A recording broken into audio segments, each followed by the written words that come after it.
जय हिंद दोस्तों। देखिए, पिछले आर्टिकल में हमने आर्टिकल 204 कंप्लीट किया था। आज हम आर्टिकल 205 एक ही आर्टिकल आज पढ़ेंगे। देखिए, हम पढ़ रहे हैं राज का विधानमंडल। ठीक है, राज का विधानमंडल पढ़ रहे हैं। भारतीय संविधान का भाग 6 जिसमें राज जाता है। भारतीय विधानमंडल में राज के जो विधानमंडल है उसमें 2 सदन आते हैं, राज्य विधानसभा, विधान परिषद। लेकिन विधान परिषद प्रत्येक राज्य में नहीं होती। ठीक है, देखिए आर्टिकल हमने पढ़ा था 202 जिसमें हमने वार्षिक वित्तीय विवरण पढ़ा था। राज्यपाल प्रत्येक वित्तीय वर्ष के संबंध में राज्य के विधानमंडल के सदन, ठीक है, सदन में वार्षिक वित्तीय विवरण रखवाते हैं। ठीक है, इसे आम भाषा में बजट कहते हैं।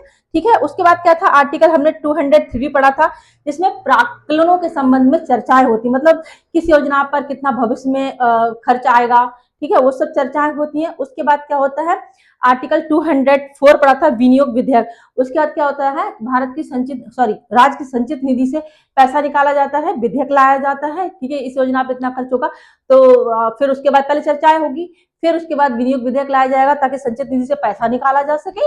अब है आर्टिकल 205 जिसमें क्या है, अगर किसी योजना के लिए बजट में जो पैसे तय किए गए थे वो कम पड़ जाए, ठीक है, कम पड़ जाए या नई योजना आ जाए या खर्च ज्यादा हो जाए तो राज्य सरकार को विधानसभा से फिर से अतिरिक्त धन की मांग करनी होती है।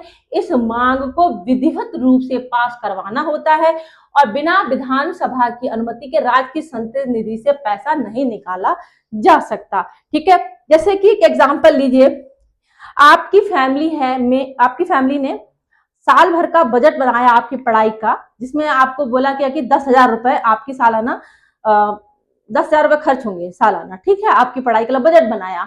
अब कोई अतिरिक्त कोर्स आ गया जो आपको करना है, उसके 5,000 रुपए का कोई कोर्स है वो आपको एक्स्ट्रा करना है, तो 5,000 रुपए का जो एक्स्ट्रा बर्डन है वो आपको अपनी फैमिली से अनुमति लेनी होगी। ठीक है, तो इस अनुदान लेना होगा अपने फैमिली से। ठीक वैसे ही राज्य सरकार को विधानसभा से अनुमति लेनी होती है। आया समझ में, कोई अतिरिक्त खर्च आ गया हो तो कोई नई जो सेवा चालू थी उस पर कोई और पैसा आपको खर्च करना है तो अतिरिक्त पैसा तो विधानसभा से लेना होगा ना गवर्नमेंट को। बस यही सब दिया है इसमें बेसिकली। ठीक है, आर्टिकल